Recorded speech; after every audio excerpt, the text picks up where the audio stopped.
Hola, soy Dalí. Yo soy Victoria. Y yo soy Sar. Y nosotros somos Los Tres Disfuncionales. Siempre que viene el Día de las Madres, se tiende a romantizar a la mujer como si ésta fuera el ser más preciado de la tierra, pero no todos compartimos ese sentir. Poco se habla de las madres tóxicas y abusivas, las que causan gran daño a sus hijos. Así que el día de hoy, Dalí nos va a compartir un poco de su experiencia con su progenitora para exponer la otra cara de la moneda. Y al final, Sar y yo daremos nuestras opiniones sobre el famoso Día de las Madres. Empecemos. Por varios años, esta fecha del Día de la Madre fue muy difícil para mí. Tenía que felicitar a mi progenitora. Lo hacía por obligación, no porque me naciera. Ver en redes sociales publicaciones de que la madre es el amor más incondicional que puedes encontrar o que nadie te va a amar como tu madre, etcétera, me deprimía. Y me sentía hasta cierto punto culpable por no sentir ese amor por mi progenitora. Mi rechazo hacia ella inició cuando yo tenía 5 años. En el episodio 2 conté esta memoria. Jamás sentí a mi progenitora como mi mamá. Y yo sentía que no me quería. De hecho, ya en mi vida adulta busqué si no me habían robado de bebé, porque aún me costaba aceptar que esa madre me había tocado.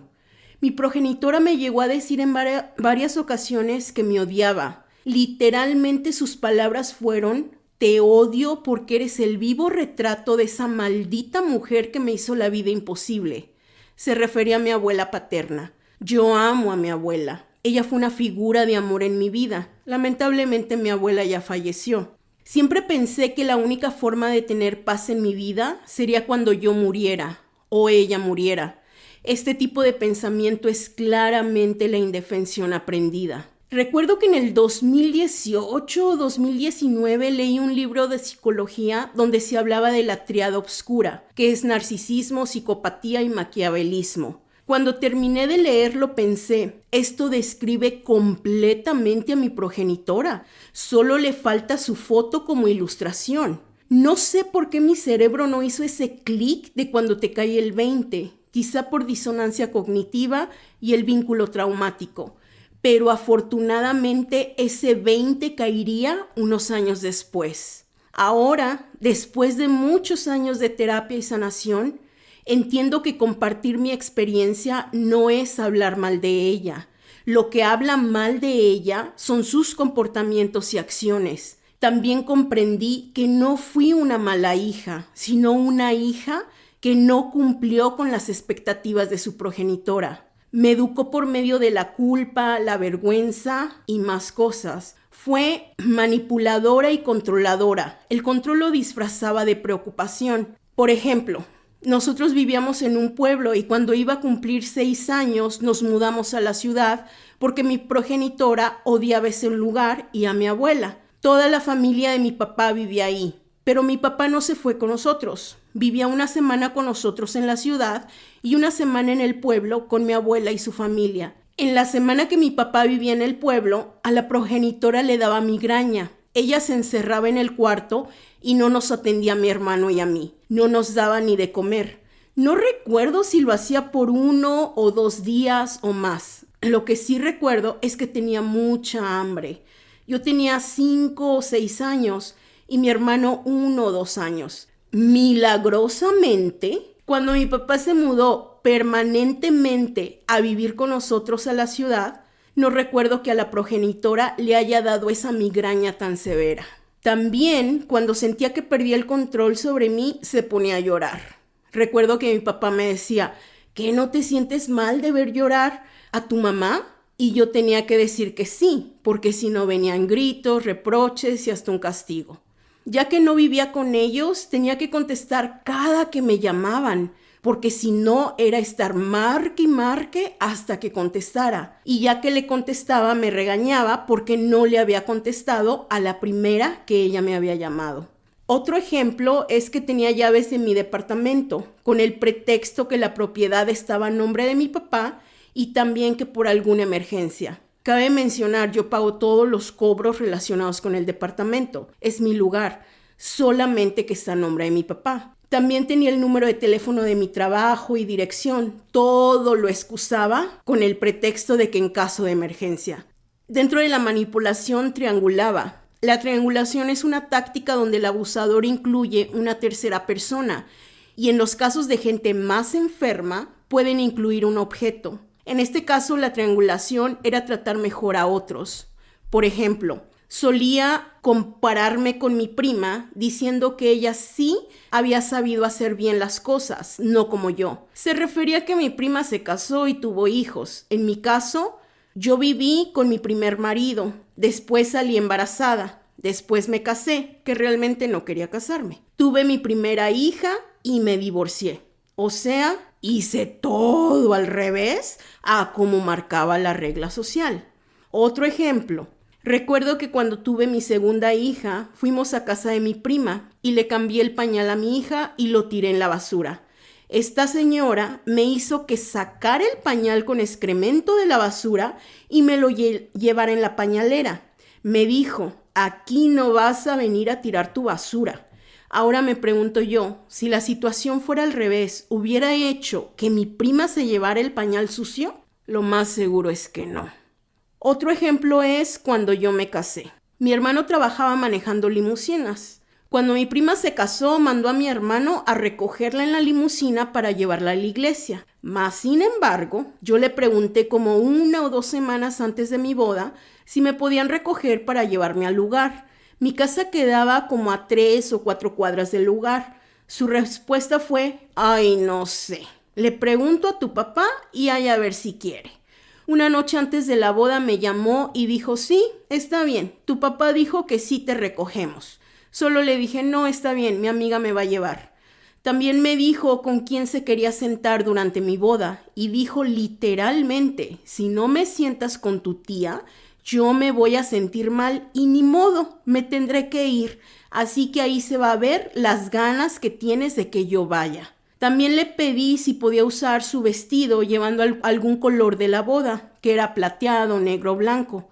Me contestó que no, que contratara mejor actores. Pero cuando mi prima tuvo un evento, no recuerdo qué evento fue, y dijo que no fueran de negro porque no era funeral, ni de blanco porque no era bautizo, algo así fue el comentario. La progenitora recordándonos a todos el código de vestir. Si le decía por qué trataba a otros mejor que a uno, automáticamente me ponía la etiqueta de celosa y envidiosa. También dentro de la manipulación utilizaba mucho la técnica de luz de gas. Es una técnica que sirve para distorsionarte la realidad. En este caso, hasta el día de hoy, niega el abuso y nada de lo que yo digo es cierto. De niña, si me quejaba o señalaba algo que no tenía sentido para mí, solo decía, ay, no le hagan caso, está mal de su cabeza. O no le contesten, que haya un loco y no dos. También utiliza cosas que cuentas en tu contra. Por ejemplo, me decía, tú vas a terapia, ¿quién crees que esté mal, tú o yo? Ay, nada más piénsale. También dentro de la manipulación utilizaba mucho la proyección. Con esta técnica te acusan a ti de comportamientos que ellos están realizando. Por muchos años decía que yo era una madre fría y que solo era disciplina conmigo, que no les daba amor a mis hijas. Sin embargo, las personas que me conocen saben que batallé con la disciplina con mis hijas. De hecho, mis hijas me han dicho que me hizo falta más disciplina con ellas. Claramente su comentario era proyección. Otra característica es que no tenía empatía emocional ni remordimiento. Por ejemplo, esa risita sádica cuando cuenta cómo nos castigaba. Sus castigos fueron muy crueles. Otro ejemplo, yo tenía 10 o 12 años y me mandaron por cervezas a la tienda. Un hombre trató de besarme en un callejón. Me asusté, corrí y regresé llorando. Cuando llegué a la casa me regañó y me responsabilizó diciendo que para qué me había ido por ahí y también culpó a mi papá por haberme mandado. No hubo ni siquiera un ¿estás bien? O un abrazo para consolarme. Otro ejemplo, cuando sin previo aviso me abandonaron con un mes de embarazo, ella me responsabilizó por la decisión del padre de mi hija.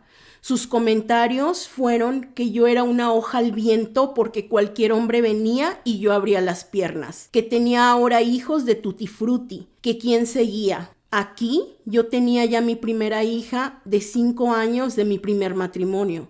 Esta fue una de las etapas más dolorosas de mi vida. Sus comentarios solo ayudaban a hundirme más en mi depresión. Otra característica que tiene es que humilla, ridiculiza y desvaloriza logros. Por ejemplo, la progenitora rentaba una casa que tenía al lado de la nuestra y la rentaba a estudiantes de una universidad. Solo les rentaba a hombres. Cuando yo tenía 12 o 13 años, le pedí a uno de esos muchachos que me detuviera para inyectarme y me bajaba la ropa del trasero completamente. No me gustaban las inyecciones y le pedía que no me bajara la ropa enfrente de los muchachos porque me veían el trasero y me daba pena. Esto era humillante, pero jamás le importó. Otro ejemplo, cuando yo tenía 17 o 18 años, mientras me bañaba, llamó a la casa a una de mis compañeras de trabajo y la progenitora contestó. Esta muchacha le dijo que yo era una puta porque andaba con su marido y colgó. La progenitora entró al baño y me sacó de los cabellos desnuda y mi papá salió del cuarto por los gritos y ella me aventó desnuda contra mi papá. Mi papá solo fue por una toalla y me la dio para que me cubriera. Me gritaron y regañaron, pero no me creyeron que eso era mentira, que solamente coincidíamos varios en el tren, incluyendo este muchacho, porque trabajábamos juntos y salíamos a la misma hora. Esto fue humillante. Otro ejemplo, cuando vivíamos en México, no tenía permitido hablar más de 3 minutos por teléfono. Y si me pasaba del tiempo, levantaba el otro teléfono y se ponía a escuchar mi conversación. De hecho, ya que estábamos aquí en Estados Unidos, contestaba el teléfono como yo, para hacerse pasar por mí y ver de qué se enteraba. Un último ejemplo de esto, cuando terminé de estudiar y encontré trabajo, digamos que en el área legal, y le conté toda feliz porque pensé que me tomaría mucho tiempo encontrar trabajo ya que no tenía experiencia en esta rama, su respuesta fue literalmente, ay no, ahora te vas a ir a revolcar con criminales. Otra característica es la crítica constante y la invalidación. Ella criticaba mis gustos por la música, mi manera de pensar, pero solamente si difería de la de ella. Recuerdo que criticaba y juzgaba a todo mundo a sus espaldas. Si nosotros contábamos algo, nos empezaba a decir que éramos una boca floja y que no se podía contar nada enfrente de uno porque ahí íbamos de boca floja. Eso lo hacía por días y hasta semanas, prácticamente hasta que se cansaba de decirnos. Ya más grandes, si íbamos a reuniones familiares, también nos criticaba y decía que cómo nos gustaba exponernos a que nos criticaran. Ahora en mi vida adulta, esto último lo veo como una forma pasiva de tratar de aislarnos. Por ejemplo, tuve 15 años porque ella no tuvo. Yo no quería una fiesta de 15 años. Yo prefería que me compraran ropa porque tenía solo como 5 cambios de ropa. Y se lo decía, pero no le importó. Aquí solo importaba lo que ella quería. Así que me hizo fiesta de 15 años y la más feliz en esa fiesta fue ella. Otro ejemplo, cuando me hice vegana me dijo que era una ridícula que ni que yo fuera a salvar el mundo. De hecho, se atrevió a comprarle unos zapatos de piel a mi hija sabiendo que yo no compraba ya nada de origen animal. Otro ejemplo, cuando me separo de mi primer esposo, la cual fue una relación abusiva por ambas partes, me dijo que era una tonta porque ¿dónde iba yo a encontrar otro hombre guapo y con estudios como él y que se fijara en mí? Que le estaba dejando todo en bandeja de plata a otra mujer, que qué tonta era yo. Otra característica es que le preocupa inmensamente su imagen pública. Para ella era mucho más importante su imagen y cómo nos percibía el exterior a nuestras necesidades emocionales. Siempre quiso dar la imagen de que éramos una familia sin problemas, una familia casi perfecta. Como lo he dicho, este tipo de familias con esta dinámica no son familias, son sectas. Otra característica era que no existía la privacidad con ella. Cuando vivía con ellos, entraba a mi cuarto y revolvía mis cosas, solo para ver qué encontraba. La justificación era que era para asegurarse de que yo no anduviera en malos pasos. De hecho, en mi vida adulta se atrevió a ver la guantera de mi carro cuando yo estaba abajo para ver qué traía yo ahí guardado. Cuando regreso al carro, mi hija mayor me lo dijo y esta señora solo se quedó callada. Sí, hay madres así. Y cuesta mucho reparar el daño que te causan. Sí, también hizo cosas positivas como llevarme de comer cuando yo trabajaba cerca de donde ella vivía. Y en algunas ocasiones llegó a cuidar a mis hijas cuando yo tenía que trabajar y no tenía quien las cuidara. Jamás me las cuidó para que yo saliera a tomar un café o una copa con mis amigas, porque su contestación era: tú fuiste la que abrió las piernas, tú hazte responsable. Pero como en toda relación abusiva, hay momentos buenos y nuevamente comportamientos abusivos. A esto se le llama refuerzo intermitente. Si te cuesta creer que hay madres así, me da muchísimo gusto, porque quiere decir que no viviste esto. Por otro lado, si tienes o tuviste una progenitora con estas características, te mando un enorme abrazo y toda mi empatía para ti, porque es una de las peores cosas que te pueden pasar. También te recomiendo que busques ayuda profesional especializada en trauma complejo para sanar. Hay vida después del abuso. Quiero recomendar estos libros que me ayudaron en este proceso. Nuevamente te recomiendo el libro de Familia Cero de Iñaki Piñuel.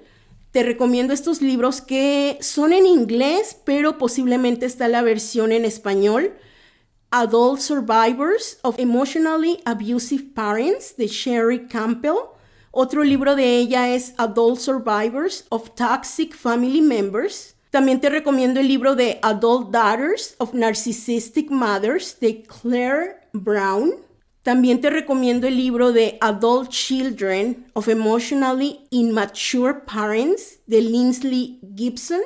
Y otro libro de ella es Recovering from Emotionally Immature Parents. Y aquí empieza la segunda parte. Hola chicos, muchísimo gusto de verlos. Ahora con eso de que se acerca lo del 10 de mayo, estaba pensando, ¿para ustedes fue difícil esa fecha del 10 de mayo después de lo que hemos platicado de nuestras familias, nuestras progenitoras, nuestros padres en sí? ¿Fue para ustedes difícil lo del 10 de mayo como para llamar a su mamá, felicitarla y que realmente no lo sintieran? Yo en mi caso, cuando era chica y eso, sentía como no me nacía hacerlo. Lo hacías porque ya ves que en la escuela te hacen que hagas que una tarjetita Ajá. o que algo para que regalara a la mamá el día del padre y de la madre. Entonces lo hacía yo y todo, pero como te digo que yo de chica sentía como que mi mamá no me quería. Entonces sientes como emociones encontradas de que por un lado pues sí quieres a tu mamá y todo, pero por otro lado sientes mucho rencor y tienes muchas cosas que sientes en contra de ella y eso hace que se te mezclen las emociones y nunca ha sido un día que yo diga, ay, voy a celebrar a mi mamá, todo es bonito, tengo solo bonitos recuerdos. No, la verdad no. Bueno, voy a decir algo que me molesta del Día de las Madres. Uh-huh. Desde hace muchos años estoy en contra del Día de las Madres, del Día del Padre y todo eso, porque siento que es propaganda nada más, una. Por otro lado, te sientes obligado a hacer algo que a lo mejor no quieres hacer. Por otro lado, hay personas que a lo mejor sí quieren estar con la mamá y no pueden porque están lejos, entonces eso te causa tristeza tanto a la mamá a veces como al hijo, que es innecesario sentir eso, Claro. ¿no? Que si no existiera ese día, pues le hablas a tu mamá o pasas tiempo con tu mamá el día que puedas y no sientes la culpa de que, ay, en ese día específicamente no pude estar con ella. Por otro lado, las personas que ya perdieron a sus madres, se me hace muy triste de que tengas que vivir y ver que otras personas están celebrando con la mamá y tú no tienes eso para celebrarlo. Lo digo porque cuando yo era chica y vivíamos en México, la mamá de unas vecinas tenía como 7 hijos, eran 7 mujeres. La más chiquita, siempre el Día de las Madres sufría mucho porque no estaba su mamá. Entonces lo celebraba con otra vecina que había sido como su mamá adoptiva más o menos. Entonces con ella pasaba el Día de la Madre y todo. Y siempre me acuerdo que todas las muchachas, o sea, las hijas, llegaba el Día de las Madres y era llorar y llorar y llorar. Y se me hacía tan triste que yo decía, yo no podía disfrutar ese día si ver que otras personas estaban sufriendo en ese día, que era algo que les dolía tanto. Me dolía a mí como si yo estuviera fuera de ellas. Entonces se me hace como muy cruel. Yo decía, mejor que este día no exista, porque se me hace un día muy cruel para las que ya no tienen mamá, o para las que tienen mamás tóxicas, o que tienen una mala relación. Eso te causa emociones encontradas o conflictivas o negativas. Y por eso es que esos días no me gustan. Y ahorita que mencionas eso, era lo que se me vino a la mente, sobre todo en las escuelas en México, que yo fui criada, nací y fui criada en México, hacen muchísima festividad para el Día de las Madres. Sí. Y sí es muy triste para niños que no tienen su mamá, porque cuando está uno chico, así tengas una madre abusiva, una madre tóxica, sientes algo hacia esa madre. Sí. Pero niños que no tienen a su mamá, tienen que buscar a alguien que vaya como de reemplazo para esa fecha. Me acuerdo que nos ponían también a escribir cartas para la mamá. Sí. Entonces sí siento que es un poco cruel de tener esa festividad por mucha gente que no tiene a su mamá, sobre todo en la escuela para los niños. Ya uno de adulto sí es difícil, pero lo puedes sobrellevar un poco más. A un niño de 6, 7, 8 años es mucho más cruel, mucho más difícil esa fecha. Lo mismo ahorita que estás diciendo eso de que es muy triste que niños que no tienen a la mamá, el Día de las Madres, te sientes mal. En mi caso era el Día del Padre. Yo todavía hasta hace unos años tuve que procesar esas emociones de hacerle de que yo me acuerdo que yo le hacía los regalos a mi papá. Tengo uno tan presente de que era una tarjeta grande como que era la camisa que con la corbata y todo eso, ¿no? Yo hice esa tarjeta para mi papá y me acuerdo que llegué ahí a donde vivíamos con mi mamá al departamento y lo metí en un cajón ese regalo. Nunca se lo di a mi papá.